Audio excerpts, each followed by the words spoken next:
This is Fictional Problems, the podcast where we discuss all things writing, in association with Speculative Fiction Ireland.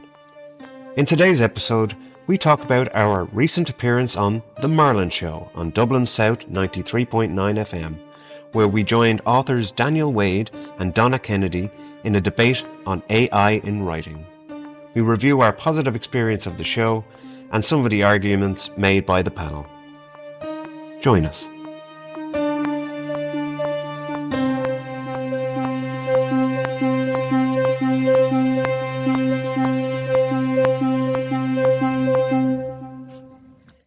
And welcome back to Fictional Problems, the podcast where we discuss all things writing in association with Speculative Fiction Ireland, with myself, Gary J. Martin. And myself, Eowyn McNevin. So recently, as in very recently, myself and Gary had the honour, nay, the privilege. Absolutely. Of being our Irish terrestrial radio. Yes, The Marlon Show on Dublin South FM. Absolutely. And the topic was writing in the age of AI. Yes. So in the description doobly-doo below, you'll see a link for that episode if you want. So it's an hour long. If you want to head off and listen to that, it featured ourselves. It featured Daniel Wade. Yeah, Irish author, Temple Dark Book. I'm going to forget her second Donna name. Kennedy. Donna Kennedy, absolutely. And so we had it felt long and brief at the same time. Yeah. But it was a nice exploration on AI, but I also thought that we should do a bit of a retrospective of it to maybe flesh out. So you can pause this, go off to listen to it, and then come back. Don't tell them that, Al. They won't come back. They won't come back. They will. Our loyal listener, our loyal listener will come back. Thanks, Bob. Our loyal listener will always come back under pain of defenestration. We're going to remove his windows. No, that's him thrown through a window. Okay. Actually, sorry, I won't go on that. No, so yeah. Pause. Go on and come back when you listen to it. It was a nice time. I think we all had fun doing it. So talk to you in a moment. And now we're back. Okay. So well done on going to listen to that. I presumed you all enjoyed it. I know we definitely did. And like you were saying, it was a great, lovely day. Yep. With a very salacious host in Marlon. Very much so. Very kind host. And I think there was a lot of interesting points made. Yes. By the panel, as it were. Yeah. I would say that we both said that we sat down. So it was yourself, myself, Daniel, and Marlon sat down in the room together. And we were in the studio, yeah. And then Donna was coming in from Spain. Now, Donna has a different perspective insofar as she's a non-fiction writer. Like she deals with kind of motivational stuff, like psychological. Yes, she's motivation. a board certified psychologist. Yeah. So bestseller as well. Sure. So but what I was going to say was that we sat down about half an hour before we began recording, and it would have been lovely to have the we should have been recording. Yeah, we should have recorded, because that was the most fun that we had, I think, during the thing, because we were all very kind of getting to know it. Like Gary already knows Daniel, but I didn't know the other two. But it was all very nice, and we had kind of bounced off each other very, very well. Yeah. So that was a good starting point. Yeah. A lot of similar mindsets in the room. Very much so, yes. Yeah. So there were a nice series of like minds, but that shouldn't take away from the discussion, because I always like the idea of if I'm in a discussion with someone and I'm agreeing with them, then there's one person too many in that discussion. Yeah. So the one thing that actually regarding the kind of the structure that from a retrospective that I want to take from first is the fact that Donna wasn't in the room. Yeah. Was starting off on a negative, that it meant that dynamic was the face-to-face in person dynamic. Yeah, that it would have been great if she could have been there. I really valued her contribution. Yeah. But and indeed, because she had such a different point of view. Yeah. And I think on 2 occasions I have to disagree. Yes. But I much prefer having a conversation with someone I disagree with. Yeah. Because I get to see someone else's, especially someone who is as intelligent as Donna, that I wanted to hear. I would love to have sat down with her. Yeah, valuable perspective, actually. Absolutely and hear more what she was saying. Yeah. Despite the fact I was disagreeing with it. Because while we were in that room, we had this nice banter beforehand, and that banter could have flowed very nicely into the session, but because we had this other presence, yes, that because in the room itself, all I needed to do was raise my finger, or look at each other, and the conversation flowed from one to another. Yeah, while Marlon had to kind of, not force in Donna, but to make sure that her presence was as I think she was being very respectful of us as we were talking, so she wasn't like jumping in and that sort of thing. And I think that was the only downside, is if she was there, we would have been able to see that, and kind of we would have been able to kind of cross talk a little bit in order to kind of generate the more of a banter. I think Marlon did a fantastic job in moderating the discussion. Everyone did get kind of we're not going to count the individual seconds or minutes. No, everyone did get a good kind of bat, go at bat. So despite that kind of production, that because I would love to sit back down with Donna and go, okay, let's hash this. Yeah, let's get in. And I guess this is part. I guess this podcast is in part my response to that. Yeah, the bits that I couldn't, and I couldn't because simply we didn't have the time. Yeah, but also would love to sit down with Daniel again and kind of go and just. An hour is both a long period of time and a very, very short period of time, depending on what you're doing. And because there's a lot of positives to how we are structured and how we move from topic to topic inside of the overall umbrella. This is all, if you've listened to the episode, I think it was great. I had a great experience, and would happily do it again. So actually that's even though it is a little trepidatious, like going on live. I mean, these podcasts don't go out live, and there is always opportunities to kind of edit or fix, mistakes or blurting out things, one way or another. Well, there was only one F-bomb, and it wasn't dropped by either of us. Yeah, that's true. That's true. But I think I didn't mind that so much, because I think that because that banter happening at the start, I think that gave that gave the natural flow. And it was only, I think because again, that references to the third party of it all. Yeah, that there was an audience. No, a live audience, as in Donna being part of it. Oh yeah. That element was that we kind of stopped. And we heard Donna speak about her perspective and the people that she has to deal with, and how she sees AI in the present and the future.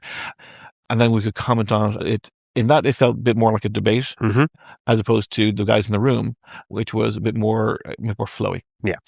So so it was a lovely hour, and it felt very long and very, very short.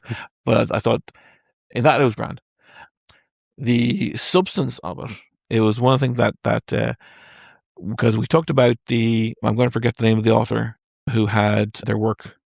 Oh, Sam Blake. Yeah. So and this was, I think, that the main disagreement that I had with Donna was that so while we're talking about AI, if you extrapolate out the same position to any other situation, you get a different result. Okay. So I think I mentioned in the radio podcast that AI doesn't actually matter in her story, or in that news story. Okay. because it didn't matter if it was a fake book created by AI or if it was a haiku on every page or pi to the nth degree. Yeah. The content doesn't matter. And we'll probably include a link to the news story as well, just so people can see what we're talking about. Oh, absolutely. That'd be great. Yeah. So because we mentioned it on our podcast before. Yeah, it was a case of someone put into AI to saying generate a dark romantasy trilogy in the style of Sam Blake, and then put Sam Blake's name on it and tried to sell it. And did sell it. Yeah, and did sell it quite successfully via Amazon. So, but the question for that it wasn't that book could have been completely blank. Yeah, and it would still have been fraud. Mm-hmm. And that was the key. Yeah. That it's so the point is passing it off as someone else. Yes, that has an established base, as an established fandom. Yeah, and pretending to be that person and getting their money essentially for something that you're passing off as which wasn't their work. Yeah, absolutely. Well, yeah, but it doesn't matter what the work is. It's the equivalent of someone selling an Xbox box on eBay. Full of milk bottles or full of stones. Completely empty. Yeah, it doesn't matter. The contents does not matter at all. Yeah. It is that they are selling a fraud. They're being fraudulent. Yeah. So I suppose the AI element of it was writing it in a style that might convince someone, but a person could do that. You could take, say, I could take George R. R. Martin, if I knew it so well, back to front, inside out, and then I decide I'm going to write another book and say George R. R. Martin on the top and sell it, and the money comes to me. Is it I don't need AI, I think is what you're saying, to do that, and neither did this person, but AI was one of their tools to facilitate their fraud. Yes, so it was, I guess, to get to the next book. Yeah, as I said, it was a trilogy. Yeah. So if it was simply to perpetrate the full fraudness of it all, then yes, there had to be some content. But that's also, they could be selling it the trilogy as one product. Yeah, essentially. It speeds up the process, allows you to, instead of spending years putting a fake trilogy together. Yes. Why not that you put out one go? Yeah. So but then that brings up very nicely into the next point, which was deceit. Yeah. And that's where we did have a little bit of a disagreement as well. That to what degree is someone who's using AI being deceitful? Yeah. And you can say that that example, very deceitful. But what about the writer who uses AI? What's a better word for curmudgeon? No, well, I mean more. So that's the third step on. Yeah. But I mean, there's the person who does whole cloth. Yeah. AI creation. There's the person who uses it to create parts. Yeah. And there's the person who uses it as a tool, as a resource tool. Yeah. As a thesaurus, as to help with research for XYZ. The person who's doing it whole cloth, absolutely, they're not a writer. They can fuck that off. The person who is doing it in part, how much are they being deceitful? Now, because during the show, Marlon did mention that he's writing a book himself. Yeah, Romeo and Juliet on COKE, which is a wonderful title. And he talked about how he actually used AI to create parts, and his test readers saw the difference in his tone and tenor between what was produced by AI and what was produced by himself. That's right. Yeah, he could say he was saying that they noticed the difference. Yes, they could feel where it was real and where it wasn't. Absolutely. Yeah. And indeed, you could say that about two writers. Like say, if you are reading what's that science fiction series, The Expanse? Yeah, written by two different guys. Yeah. And indeed, from chapter to chapter, they swap over, and then they go back and they edit each other, so that the voices kind of meld. Yeah. So, is it that? So you can say that spotting that in that way is that their difference of temper and tone is not necessarily saying that AI was bad. Yeah. It's saying that it was different. Yeah. And that's I think that while I was of the opinion that I think that AI can't take over. No. That it can't replicate human experience and can't replicate from kind of a long form novel point of view. That the human experience, the human reader, can't detect so no one who's reading Marlon's book detected that as AI. Yeah. They detected that as different. Yes. Okay. Yeah. So he could have gotten a different writer in to write those passages. Sure.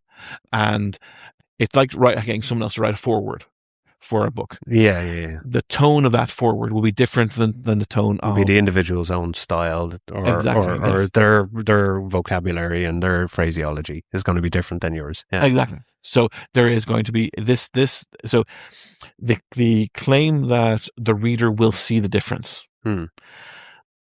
That's where I have the question mark, because I don't think, and this is me included. Yeah. That I don't think that we have in the short way, in the short form, like could we be tricked by a song? Yes. Can we be tricked by an AI generated poem? Yes. Sure. Long form. So I don't think we can be tricked by it. Yeah. But as mentioned in the episode, the phrase AI written is a slur. Yeah, it's very negative. So when someone has written something, a Star War, for example, and someone goes, "Geez, it was so bad." It was almost as if it was AI written or written by AI. Yeah. Then you're saying that person's talent is not sufficient or the output of their talent was not sufficient. Yeah. You're not saying that it was actually AI written.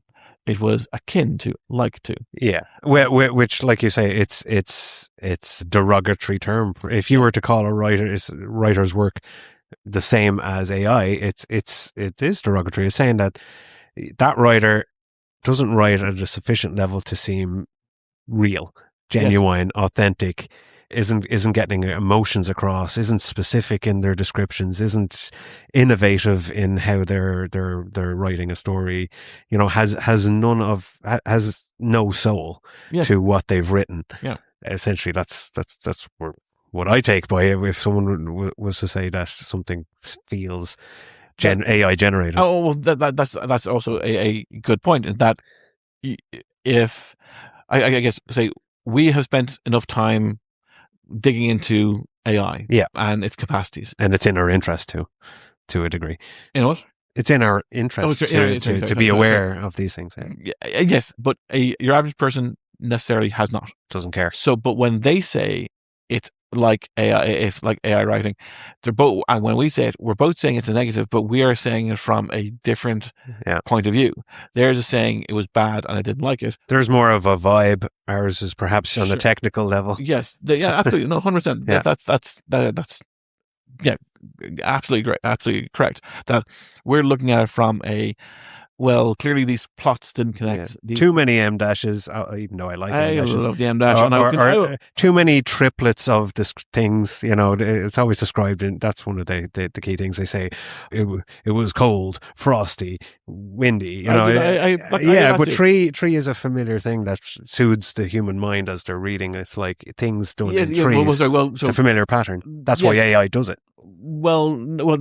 So then I would have a pushback on that. Like, on the episodes that we both, I think you, me, and Daniel all said we all love M dashes. Yeah, doesn't make us AI. Yeah. The fact that we use things in trees doesn't make us AI. Yeah. So it is there's qualities but there's qualities that as one thing we mentioned was the idea of jazz, of the note not played. Yes. The phrase not used. The silence. Exactly. The awareness of communication that is not stated, both between characters and to the reader itself.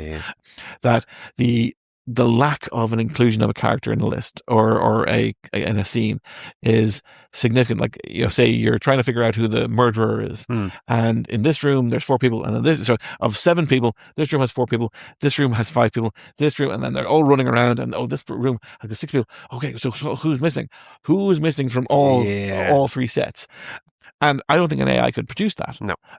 So and that is a relatively, as in you could just map it out. Yeah. You could just, you could map it out on an Excel spreadsheet of, these are the 4 characters there, these are the 5 characters there. Well, AI's memory isn't very good. Yes. It's like everything is fresh. Every word it's producing is just predicting what it thinks is the next good thing. It's not going, okay, what about further back? It's not, is it not, like you can't put your book into AI and it will remember the like little detail from a prologue that now makes sense for that character to say, there's no setup and payoff. There's no...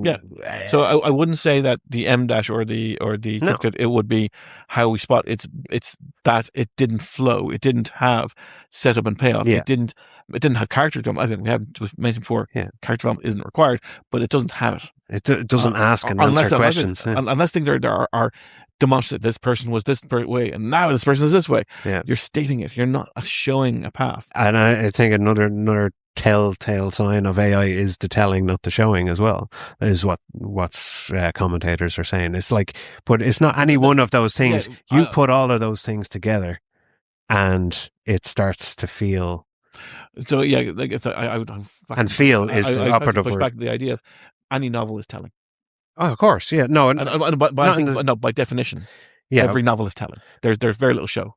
The show is the front page. Is the front cover. That's it. I know. We get into show versus tell, but doesn't, in my opinion, tell show doesn't everything's exist because everything's being told to you in one way or another. Yeah, but so having this idea of AI slop or AI written being a negative, it's already setting up the culture almost to go, we're not going to accept. We reject this. Yes, we will reject. That's why I was thinking that, the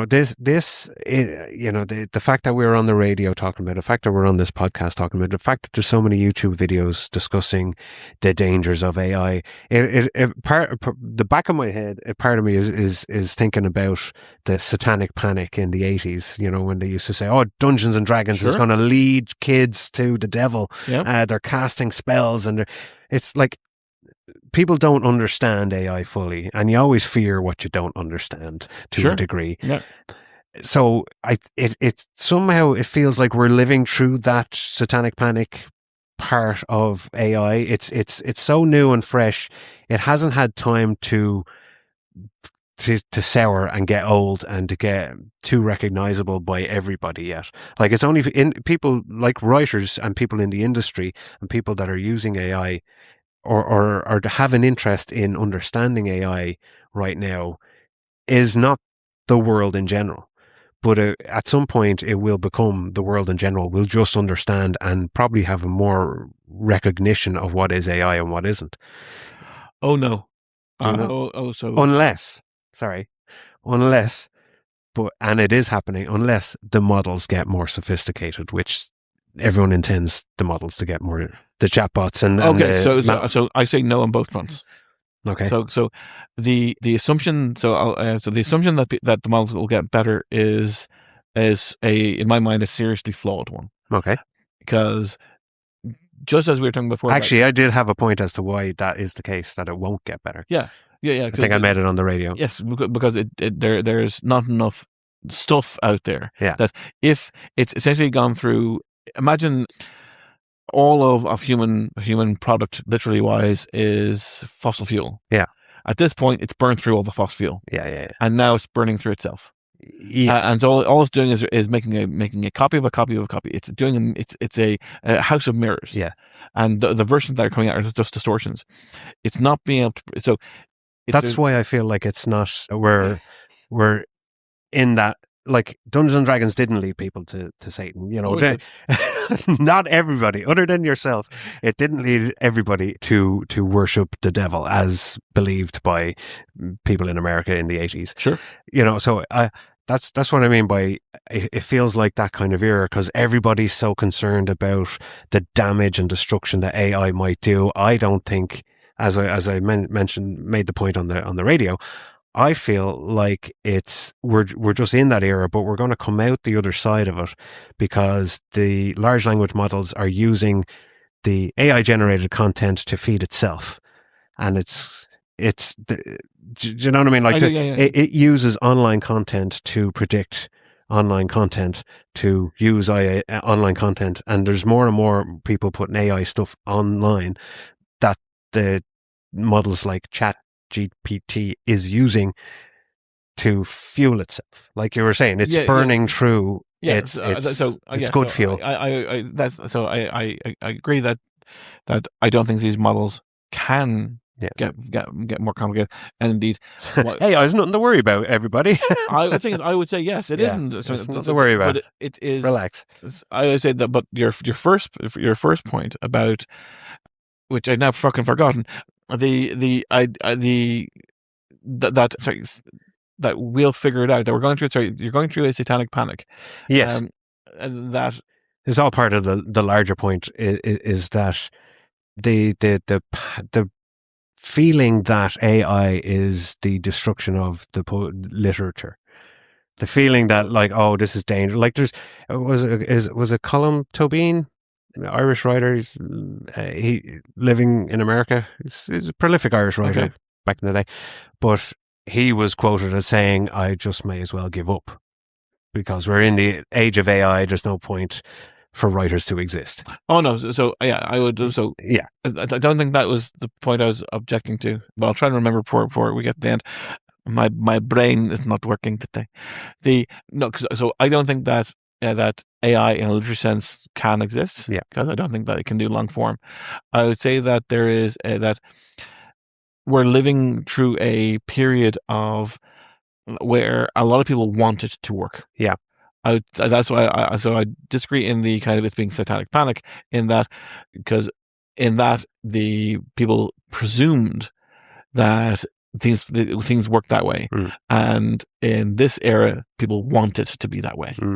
People want, so from a business point of view,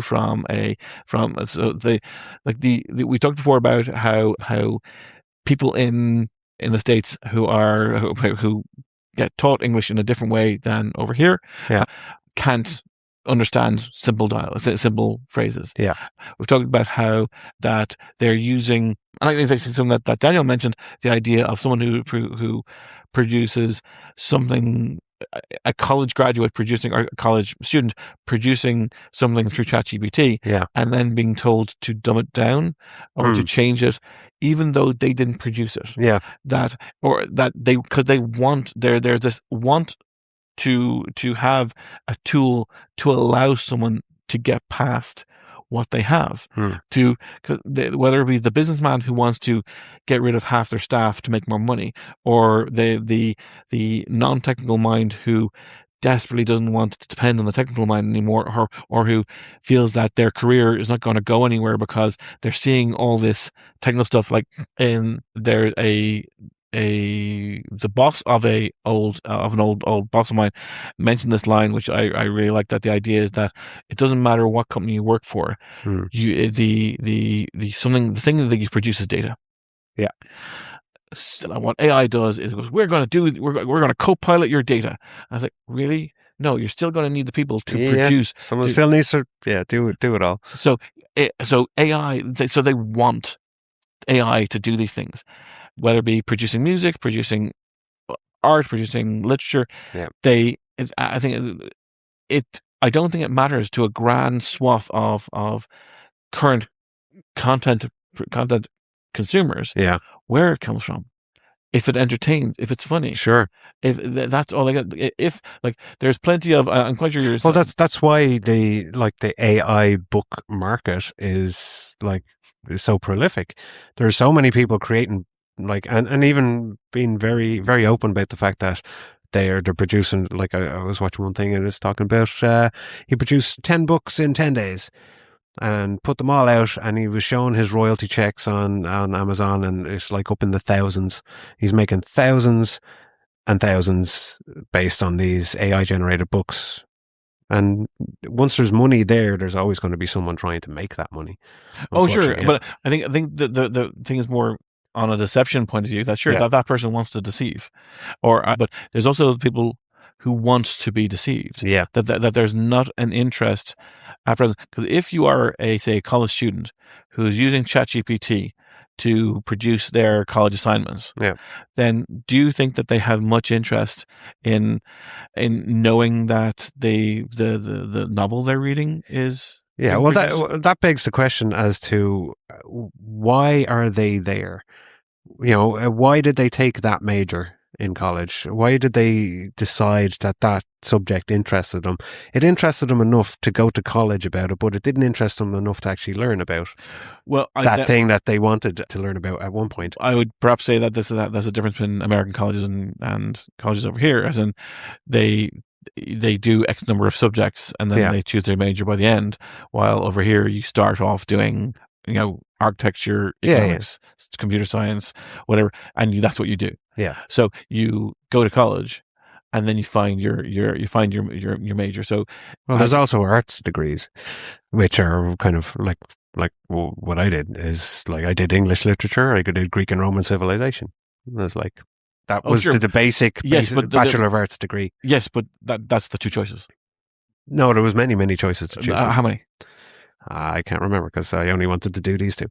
Okay, but you can do a Bachelor of Arts degree in yes, but there's only I did a Bachelor of Arts degree as well, and I did it in game design, and the two choices were game design and animation. Okay, so there is a finite number of choices, and the classes you do at the start will feed into all of them. Yeah. So it's like doing a first year of secondary school.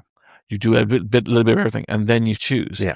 You don't have to do you can still do. And I imagine American Bob O will be able to tell us if I'm wrong with this, that you don't have to do Law 101 before you do Law 201. Sure. And you can skip through. Yeah. As long as you are sufficient. All right. So there's plenty of people that are not interested in the subject they're doing. Okay. Yeah. So they're just getting past them. And indeed, but there's also a case of they want to get to the end. Yeah. This is something that I want to start paying off these college debts. Yes, yes. That I'm accruing by being here, learning something I don't want to learn. And they're not even learning. And I'm not going to learn it. Yeah. So they're not learning it. I think it's isn't that stupid? This is profoundly stupid. Profoundly stupid to spend so much money on something you don't want and won't need and have no interest in. But it's a piece of paper. That's what they want at the end of the day. Desperately need. They need a piece of paper that says that, and they when it was in our day, it was a degree. Now they need a master's. Yeah. So inflation. Indeed, but educational inflation. But it is also the case that you could question the content also coming out of these colleges. Yeah. That if you are in a lower tier law school, then do you need to learn everything about the torts of this particular thing, or can you just I'll figure it out when I on the job training is responsible for most of the experience that people ever get. Yes, sure. So I'll just use my college years for drinking and womanizing. Yeah. So there is a understandable non-interest in whether or not something is AI generated or not. So you have the. I think I imagine that guy who produced all those 10 books in. I imagine he didn't put his name on them. I imagine he put a pseudonym on them. Yeah, I don't know. That's something that would be interesting to find out, because if you put a pseudonym on him, then he is clearly aware that that no one's going to read his stuff. Yeah, like there's so many. We are living in an era of lies from every aspect of our lives. That is just there's just litany of lies. And this is meat for podcasts and meat for writing. Sure. But it is a case that people want to be fooled because they for various reasons, and I think this is for a different type of podcast. But I think people want to be fooled. So the idea of, and going back to kind of the point of this was deception. Yeah. They kind of want to be deceived. They don't kind of care if they like it. Like I think I mentioned before, there's a song I encountered online that I liked.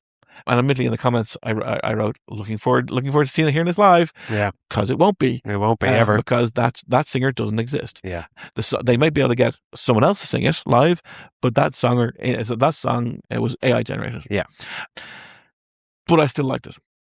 Sure. So and I have to and I go, oh yeah, okay, I can sing along that. And in that moment, I did care that it was AI generated, hence the comment and everything. But there is a case that you still liked it. Yeah. You may still go, fuck, I liked it. Yeah, well, if you shouldn't be like lying to yourself on principle of like, if you did like it, you shouldn't be like, I don't like it because it's AI, but you're lying to yourself. Like that's not helpful. Yes, but if you are if you're interested Yeah. in content being only from the human experience, Yeah. then you should be able to say, yes, I can understand this, but no, I'll section it away. Yeah. This wasn't, because then that is, if you can say that you liked it and you continue to like it, then that's a question that you have to ask. Like watching movies from cancelled actors. Yes. For example, or not listening to cancelled music stars music anymore. I can get that. You go, no, I'm not listening to this thing I like because it's AI. I'm never going to watch another Louis C.K. special. I'm never going to. I'm not going to go to the Michael Jackson movie. Yeah, okay. All these things that you're going to intentionally step aside from. Sure, but that's choice again. Yes, exactly. But you can't not say you didn't like it. Yeah. So it's so that indeed, and I think people don't want to have that as a question mark. They don't want to go, I have to deal with this sort of problem or this sort of controversy. Yeah. They don't want to hear it. So from a deception point of view, I'm kind of wary about. I'm not sure if the audience really, not they don't care, but that there is, if they enjoy it, they enjoy it. If you pick up an entertainment and that thing entertains, that serves for a service purpose. It has succeeded, yeah. As I mentioned on the show, the corollary to that is I don't think it can happen for literature. I don't think it can happen for long form, and that's the form that I choose to write in. The last thing that we mentioned on the pod was, and this goes to the expertise idea, was expert. Sorry, the deception thing was expertise. Expertise, yeah. And it's the one thing that I'd love to pick up Donna on, is that the example I made was that her thing was that as long as someone's writing from an expertise point of view in a fact-based thing, that people will see it. And no. I think the example I gave countered that quite well, insofar as that, remember I was discussing that book on edible mushrooms. Sure, yes. UK Edible Mushrooms was the non-fiction fact-based book that this person bought on AI, bought on Amazon. It was AI generated, and the family who used that book to collect mushrooms in the forest all ended up in hospital with very severe illnesses. Yeah, which is so they didn't spot the lack of expertise. Yes, and in that one kind of snapshot, that's the thing with things. That one snapshot, you can understand why that they were drawn in. Yeah, that they saw this book and it was outside of context. Okay, this book, great, looks great, and they did not. They assumed that because it was published, it was the expertise was valid. Someone checked it. The example I made was not AI related, but this is the thing that I keep going back to, that if you remove the AI of it all, then you end up with an argument that people go, oh, okay, I now see the point. Like with Sam Blake's work, if you take the fact that the content was created by AI, it's it's blatant fraud. That's still disgraceful. Yeah, exactly. But it is disgraceful. Oh no, and it is But you say, if you look at, as I mentioned in the episode, Graham Hancock and the attack on archaeology in general, which is absolute bullshit. So the archaeology is fact, and these are just 100% bullshit. Like that show Ancient Aliens, 100% bullshit. Yeah, it's like Pawn Stars, 100% bullshit. I think that has reality show attached to it. It's bullshit. But question your sources, people. Exactly, and you're just looking for the thing is in that corroboration. I think is the key. But it's in the porn the Pawn Stars example is. It's from the only one. They don't want entertainment. They don't care that it's set up. Yeah. All it is an entertainment. Mhm. So whether or not that's AI created or someone just going, fuck it, let's just have some guy bring in a sword or a coin or something, and at least this massive amount of money, it doesn't have to be someone walking on the street. They'll set it up. Yeah. From The whole thing is a setup, like it's a studio. It's not an No, actual shop. yes, Yeah. I know. They're characters. Yes, I appreciate that. That's what I'm saying. That they don't, but the audience doesn't care. No. They just want the simulacrum of it. Yeah. And so they want to see Jimi Hendrix's guitar being sold for $1 million. Exactly. They want to see these things. They want the expert come in and immediately with of course the edit. I got a buddy. Yeah. I've got a buddy. I'll get him down. But then he just takes out his little monocle thing and he examines it. And within 5 minutes, oh yes, this is absolutely a sword from several thousand years ago.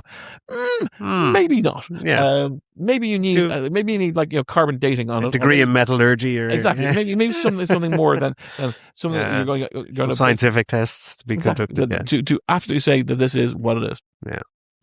But from a repeated, like, so as in both the porn stars and the mushroom examples, they're kind of they're within their own contexts. The archaeology thing is a vast, almost conspiracy, because there's multiple different people, and there's multiple different books, and they're all claiming to be expert. And you prove that it isn't 20,000 years old as opposed to 3. You prove it, because I've just told you it is. The claims that they make are not verifiably incorrect, but that's the thing that's why the question I had over expertise, that the expert book will use the same language as the fake book, because the fake book wants to appear to be. So if the expert says, well, this site is 12,000 years old, and the fake book says this site is at least 24,000 years old, because they're saying it, and perhaps they're watering it down because they're not the experts, and that they're not the actual experts, and then they spend time denigrating the actual experts. Then so they're saying you have to believe us. It is it is a framing of a conflict between like-minded people. And it's one thing that I again love to talk to Donna about this, is that because at one point she mentioned that she's many times a bestseller, and she would conflict against people who are also claiming to be bestsellers, but they're not showing up on Nielsen indexes. And that's all great if you say that the Nielsen index is your criteria for success. I would say that I imagine, as a psychologist, that there will be experts in her field she disagrees with. Yeah. Oh, yeah. Well, so and they would many academia. There's always individuals that disagree with each other. That's kind of the point, and that's how we go forward. Indeed, and even like say just Jungian and Freudian psychology. There's so many different schools of psychology out there. You're going to find people who disagree. So experts in the field, so again, remove the AI of it all. And just go, do you disagree with people who actually have degrees and who teach and have credentials? Yes, whether the same as yours or equivalent to yours. Would you say? No, I was just going to say they only got their credentials through AI theses that they put forward, AI generated work. I think that could be a thing as well, but we don't know. There's one guy, the Nerdy Novelist, I think, on YouTube, and he is very open about creating AI generated novels, but he's talking about, they still have to be heavily edited and this, that, and the other. But his claim to his credibility is based on the almost 20 novels that are in various stages of production. And that's what he's claiming as his level of success, is various stages of production. It's like, okay, well, good. You've 20 novels nearly published. Okay. Yeah. But so he hasn't. No. Okay. He doesn't have anything published, but he's giving people advice on how to get AI generated books published. Sure. Okay. So but my point with the expertise thing is that guy doesn't have any expertise. I'm saying that someone who has expertise, and then the person who has expertise. Oh, okay. They're going to disagree. Sure. So two people who have expertise are going to disagree. So saying that someone with expertise is disagreeing with someone without expertise that's no argument. Fair. That's if you say you have to establish your bona fides. Yeah, but that individual believes that is his level of expertise, so he believes he has a degree of expertise, whether he does or not. By someone else's standard, he doesn't. Yeah, but he doesn't. That's the thing. So, but that wasn't that, and that's a point in itself. But it's not the point I was making. That by saying a person who fakes it, and a person who is real, an audience was going to, I disagree with that person because he's fake. Yeah. But the audience is not going to see. The audience is not going to see the difference. I disagree with that person because he's real. Yeah. Because on the point, someone is going to, an audience member is going to see your content. You're the expert number one, expert number two. People, actual experts. The same reader is going to agree with one of you, and is going to disagree with you as a possibility. Which means that you could say that that person's being deceived. But they're being deceived by an actual argument being made by an expert. Yeah. So it goes back down. So even the factor of expertise is not. It's not definitive. Yeah, it's not a substantial enough claim to say that AI can't do that. Who do we believe, Al? Who do we believe? Everybody's lying to us. Everyone is lying to us. Everyone's lying to us all the time. It's hard to distinguish the good from the bad, the right from the wrong. It is. That's the other side. It is incredibly easy to distinguish the good from the bad. All you need to do is if someone's saying something to you, find out if they're trying to sell you a supplement. If they're trying to we don't have supplement ads on this podcast. We do not. No. If someone's trying to make money off you, then that's it. Yeah. Then and you can say, oh well, you're selling books. You can buy my entire roster of 8 books for about €20. There is, and you're so it's a. I'm not. We are not looking for a. We're not shilling. We're not looking. This is not a money spinner for us. This is. I would still write even if I wasn't publishing. Yeah.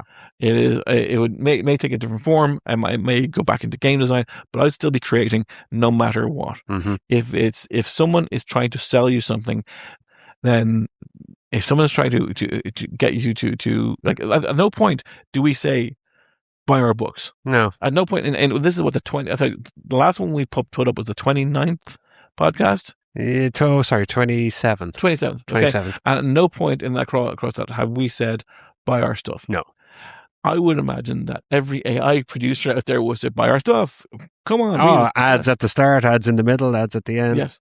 We don't even do ads for other companies for ourselves, which is exactly, it's crazy. Yeah. What kind of business model is this? This is like Marlon on the episode encouraged us to pitch promote. Ourselves, and I don't think any of us did. Yeah, no, we made a joke at the start going, we do mention the podcast every 15 minutes, and I think I mentioned it once. Yeah, and I mentioned that I published recently. Didn't give the name. No. If someone wants to things, that's the thing, that if someone listened to us talking and went, actually no, I'm interested, they can find our work fucking easily. Yeah. So we don't need to put because we are Gary J. Martin and A.R. McNevin. Yeah. So we don't need to hammer at it. So unless we were trying to develop the cult mentality where you have the Joe Rogans or the Donald Trumps or the people who want money off you. They want you to open your wallet and hand them money. Yeah, that's their entire bag. Mm-hmm. Their bag of money. Their business model. Yeah, they need people like to give them money in one way, shape, or form. That's how you find the people who want to deceive you. Yeah, and this includes religions. This includes. Mm-hmm. It's always a donation plate going around somewhere, isn't there? Yeah. There's always a they're sign over your goods and your assets to this particular church. There's a debate thing I do every 2 weeks, every so on, and they have a little one of those QR codes at near the door going, and it's like, listen, if you want to give us €3 to pay for the room, you can. You don't have to, but you can. Yeah. So that is different. Oh, what a pack of scammers! Fuck them. €3. Yeah. So I think It was €1 back in my day. Exactly. But like it's if 50 people show up, which they do, 40, 50 people, then that's enough to cover the room and the people who are staying late to let us access the cafe. They're happily okay. Pays them, yeah. Yeah, they can sit in the back and not serve anyone and just do whatever they need to do. They can doom scroll, and they can have a pleasant evening being paid overtime. Yeah. So it's as opposed to saying this, it's €20 to join and subscribe to the debate club. Yes, yeah, and that in that there's someone who's pocketing it. Yeah. There's someone who has deep pockets. There's but it's not always the case. It's I would say the vast. No, I would say at this point the vast majority of the case. Yeah, but not always. I kind of want to say yes, because there could be a lot of work put into these kind of groups and organizations. There can be, and I'll happily be wrong on a case by case basis, but the reason why. But you can tell, like a debate club doesn't require €50 subscription for everybody. It needs you can understand, or you don't feel. You feel very happy to donate that €3 because it's exceptionally good value. Yes. For what you're getting back. Yeah, you feel like it's worthwhile, and you don't mind paying for quality ever. Well, no. Well, that's the thing. You don't know if you're getting quality or not. That's a whole other thing about. I think that people should pay for, like, if you could pay for a cinema trip on the way out. Yeah, we were talking about this before. If you could that'd be interesting. Then I imagine Marvel will have lost its shirt. Yeah. That people are going, this is just fucking crap, and not bothering to pay. Because before it was like, people who are torrenting are not paying for stuff. People who torrent are still going out and buying the books and buying they're buying the books and buying the shows and they're still going out and buying all this stuff. Yeah. They just might enter into the world. Timing is everything, right? How do you mean? As in when they pay, like the fact that they pay before, as opposed to after. Yeah, I think it's a. So we're not. The thing is, this podcast is free. I think it's every now and then my books are free. So or they're either a very very low cost or are completely free. So we're not looking for we're not seeking. We're trying to sell you something. Yeah, and I kind of get the weird pushback in my head.